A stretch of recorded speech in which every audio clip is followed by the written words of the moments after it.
When we talk about focusing on you until you win, it's tempting to reduce that idea to a list of daily affirmations or productivity hacks. But that barely scratches the surface of what's truly required. At its core, focusing on yourself until you genuinely, undeniably win begins with something far deeper and more uncomfortable: the discipline of relentless self-reflection.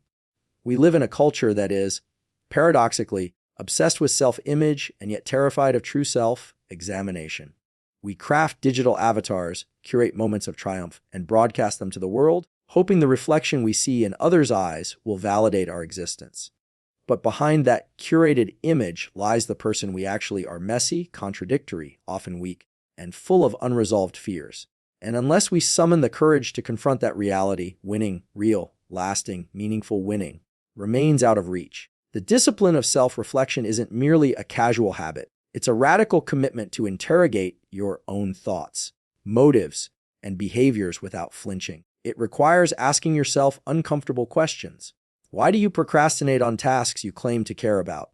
Why do you lash out at people you love? Why do you pursue goals that, deep down, may not even belong to you?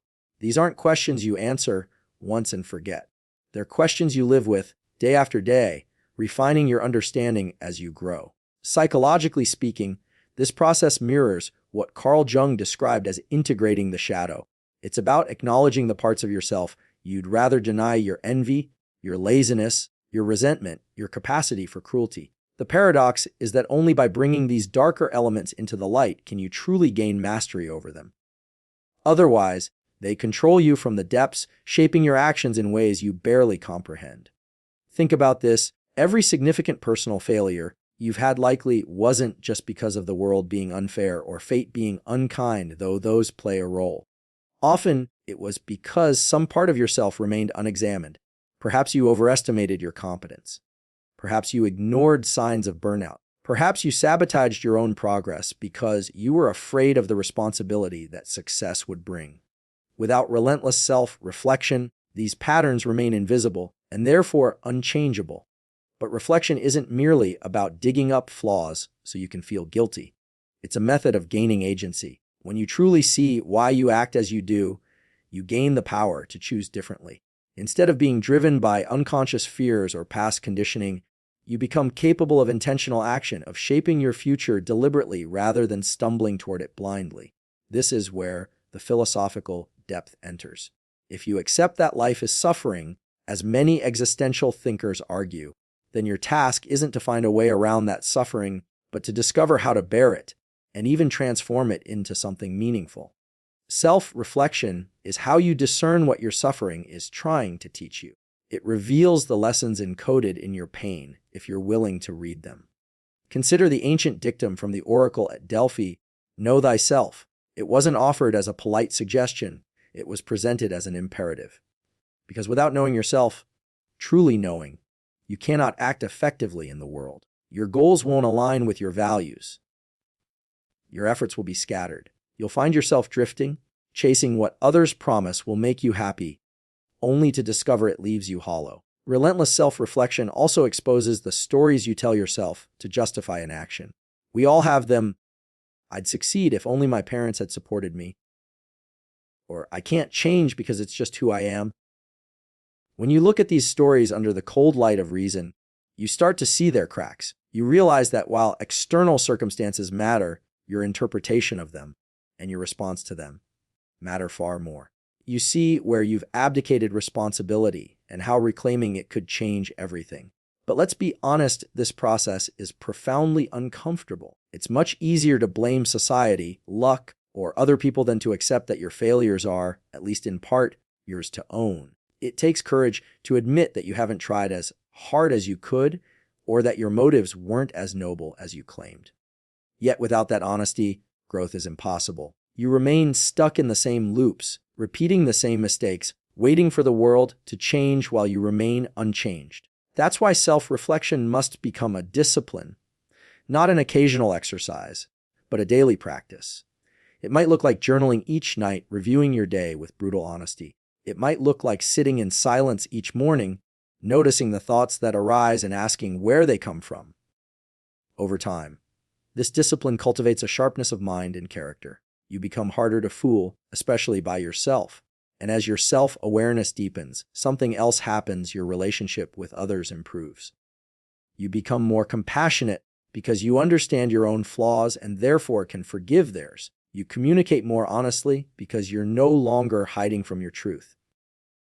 You attract people who value depth, integrity, and authenticity because that's what you now radiate. There's also a practical benefit. When you understand yourself deeply, you can set goals that truly resonate with who you are.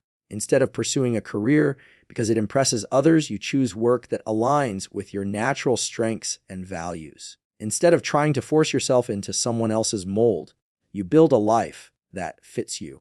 And that authenticity is a powerful competitive advantage because most people are still chasing illusions. It's worth noting that relentless self-reflection doesn't mean obsessive self-criticism. The goal isn't to berate yourself into paralysis, but to see yourself clearly, both your limitations and your potential. To say, here is where I fall short, and here is what I could become if I committed to growth. It's a balance of humility and ambition, humble enough to see your flaws, ambitious enough to change them. In a world that constantly bombards us with distractions, adopting this discipline is an act of rebellion. While others react to every external stimulus, you carve out space to look inward. While others measure success by fleeting applause, you measure it by your own standards, by the quiet conviction that you're becoming who you were meant to be. Ultimately, relentless self-reflection is the foundation of winning, not in the shallow sense of beating others, but in the deeper sense of actualizing your potential. Because if you win externally, wealth, fame, status, but lose yourself, it's a hollow victory. But if you master yourself, even partial external victories become deeply satisfying because they reflect authentic effort and growth. So focus on you, not selfishly but responsibly. See yourself not as a finished product, but as a work in progress. Question your motives, your fears, your desires. Strip away what is false, amplify what is true, and commit to this process for as long as you live. Because winning isn't a moment, it's a lifelong journey of aligning who you are with who you could be. And remember this, the most dangerous thing in life isn't that others will deceive you, it's that you might deceive yourself. The discipline of relentless self-reflection is your safeguard against that. It's your way of ensuring that when you finally do win, it will be on your terms, and you'll recognize the person who did it as someone you can genuinely respect. In the end, the real victory is not simply in what you achieve, but in who you become along the way. And that journey begins every day with the courage to look in the mirror and see the truth without turning away. If the first part of this journey, this call to focus on you until you win, demands the discipline of relentless self-reflection, then the second is about translating what you discover into tangible reality. Because it isn't enough to simply know yourself better, to see your flaws and potential more clearly. Knowledge in isolation is inert. It's the application of that knowledge, the daily commitment to act in alignment with what you've uncovered, that becomes the real engine of transformation. Here's the uncomfortable truth: very few people fail because they don't know what to do. Most fail because they never truly commit to doing it. They wait for the right time, the perfect moment when motivation will strike or circumstances will become ideal. And in that waiting, they sacrifice years of potential progress. The irony is that waiting often deepens fear and self-doubt, while action, even small, imperfect action, builds confidence and momentum. Momentum is not magic, it's not luck. It's the compounding effect of countless deliberate choices made over days, weeks, and years. Think of it as psychological inertia. Once you start moving, it becomes easier to keep moving. But to reach that point, you must first overcome the initial resistance, the weight of your own doubts, laziness, and distractions. Philosophically, this aligns with what Aristotle meant when he argued that excellence is a habit rather than an act. We don't become disciplined, creative, or courageous overnight. We become those things through repeated action until they harden into aspects of character. It's in the doing that identity is forged. You don't wait to feel like the kind of person who writes every day, studies every day, exercises every day. You start by doing it awkwardly and inconsistently at first, until your sense of self reshapes to match your behavior. What stops most people is not external obstacles, though those exist. It's the internal narrative, I'm too tired today, or I'll never be good enough anyway. But what if you saw these thoughts for what they really are, passing mental weather, not commands to obey? The mind is a storyteller and not always a truthful one. By choosing action in spite of discouraging thoughts, you weaken their grip. Each time you act despite doubt, you prove to yourself that you can, and your self-concept slowly shifts from someone who hesitates to someone who moves forward. There's a psychological principle at play here: self-efficacy, the belief in your capacity to influence events and outcomes in your life. Self-efficacy isn't built by repeating affirmations in the mirror. It's built by evidence, by seeing yourself act and noticing the consequences. Small wins accumulate, and each makes the next step easier. This is how unshakable momentum begins. You demonstrate to yourself that you're capable of change. It's worth remembering that consistency doesn't mean perfection. Perfection is a trap because it sets an impossible standard that ultimately paralyzes action. Consistency means showing up again and again, even when your efforts aren't flawless. Especially when they aren't flawless. The willingness to produce something imperfect today, rather than waiting for the perfect tomorrow, is often the difference between those who progress and those who remain stuck. This idea echoes what Nietzsche observed about becoming, that growth isn't a straight ascent, but a spiral with setbacks and regressions along the way. What matters is not that you avoid failure altogether, but that you resume your course after each fall.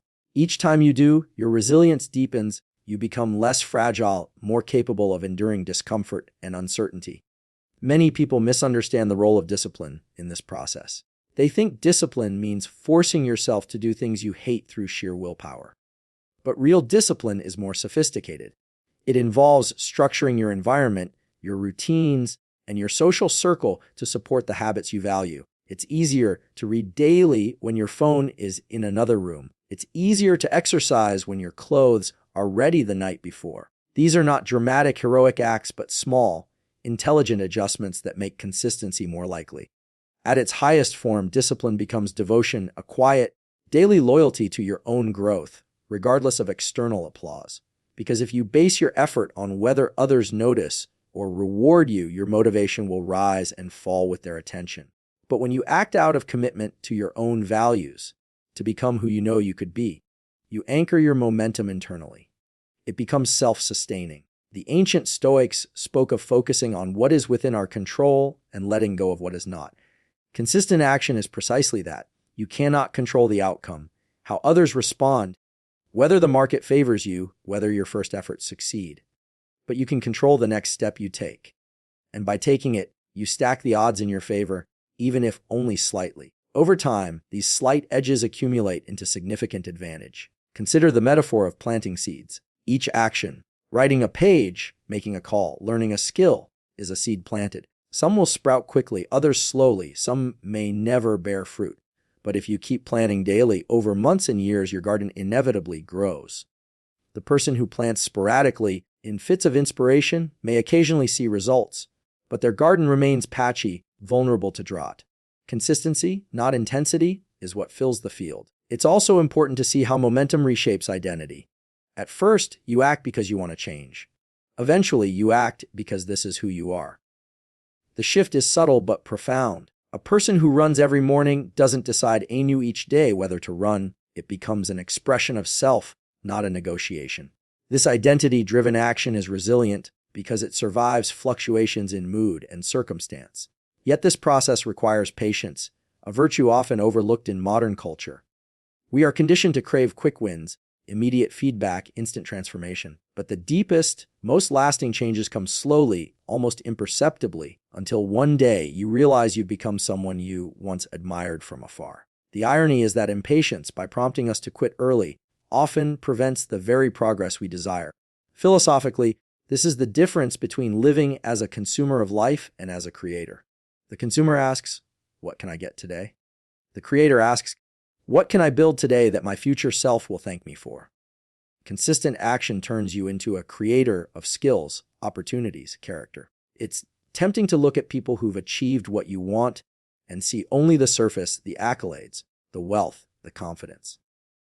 What you don't see are the thousands of unnoticed, unglamorous actions they took, often in private long before any reward appeared.